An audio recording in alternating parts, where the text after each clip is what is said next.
যুগান্তর পত্রিকার প্রধান শিরোনাম, জুলাই সনদ বাস্তবায়ন ও আইনি ভিত্তি সমঝোতার পথে বাধা গণভোটের দিনক্ষণ।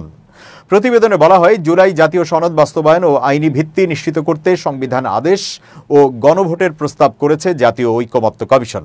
কমিশনের প্রস্তাব আগামী ফেব্রুয়ারিতে যেদিন জাতীয় নির্বাচন অনুষ্ঠিত হবে, এই দিন গণভোটের মাধ্যমে সনদের ব্যাপারে চূড়ান্ত সিদ্ধান্ত নিতে হবে। তবে গণভোটের তারিখ নিয়ে বড় রাজনৈতিক দলগুলোর মধ্যে মতভিন্নতা রয়েছে।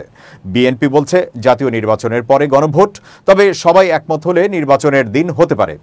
এই বিষয়ে সিদ্ধান্ত হতে হবে আলোচনার টেবিলে। অন্যদিকে বাংলাদেশ জামায়াতে ইসলামী চায় জাতীয় নির্বাচনের আগেই গণভোটের মাধ্যমে সনদ বাস্তবায়ন করতে, আর সনদের ভিত্তিতেই হবে জাতীয় নির্বাচন। এ ব্যাপারে ইতোমধ্যে তারা রাজপথে আন্দোলনে নেমেছে। জাতীয় নাগরিক পার্টি এনসিপি বলছে, সংবিধান ইস্যুতে গণপরিষদ নির্বাচন জরুরি। এই গণপরিষদের মাধ্যমে নতুন সংবিধান তৈরি করতে চায়, আর গণভোট নিয়ে দলীয় ফোরামে আলোচনা করে সিদ্ধান্ত জানাবে। তবে মতভিন্নতার মধ্যেও আশার আলো দেখছে জাতীয় ঐকমত্য কমিশন।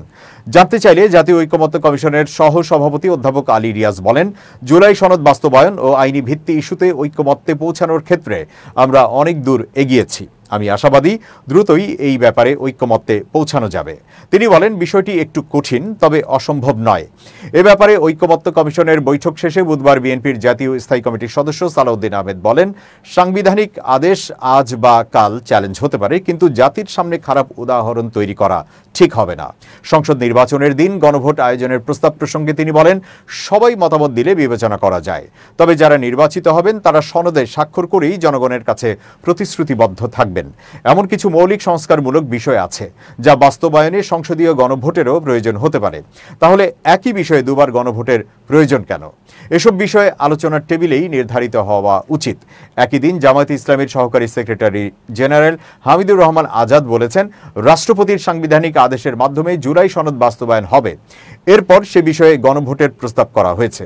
প্রস্তাবে বলা হয়েছে, জাতীয় নির্বাচনের সঙ্গে এই গণভোট হবে।